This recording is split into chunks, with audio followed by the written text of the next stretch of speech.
Construit par l'État du Niger avec l'appui financier de l'Union européenne à hauteur d'environ 1,5 milliard de francs CFA, l'hôpital de district de Bagaroua, un rêve longtemps ancré de la mémoire collective des populations de cette localité, vient d'être enfin une réalité à la grande satisfaction des autorités départementales. Aujourd'hui, un défi d'État qui a été relevé par ces mêmes autorités.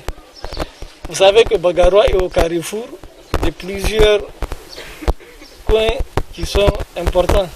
Il s'agit de Dogonkiria, il s'agit de Tebaram, il s'agit de Sanam. Toutes ces populations vont converger vers ce même hôpital et en même temps continuer à tirer les bénéfices de la construction de cette infrastructure. 20 ans ensuite, l'intervention du directeur régional de la santé publique qui saisissant l'occasion a invité le personnel administratif et soignant de l'hôpital au respect strict de l'éthique et la déontologie que requiert le corps. Tout est fait prêt pour que l'hôpital de district soit pleinement fonctionnel. C'est vrai, un hôpital nouvellement construit, il y a toujours des petits trucs, des petites installations à mettre au point. Nous avons pris les dispositions et à la fin de cette cérémonie, nous avons convoqué tous les staffs, tous les agents de santé travaillant au niveau de Bagaroua pour que effectivement ces agents-là travaillent selon les règles.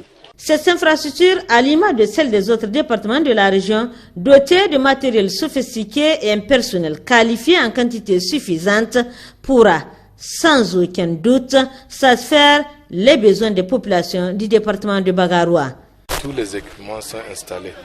Donc il ne reste à démarrer en tout cas le fonctionnement effectif de l'hôpital. Avec le recrutement récent de 1000 agents, Bagaroua a été privilégié. Du point de vue ressources humaines, tout est en place.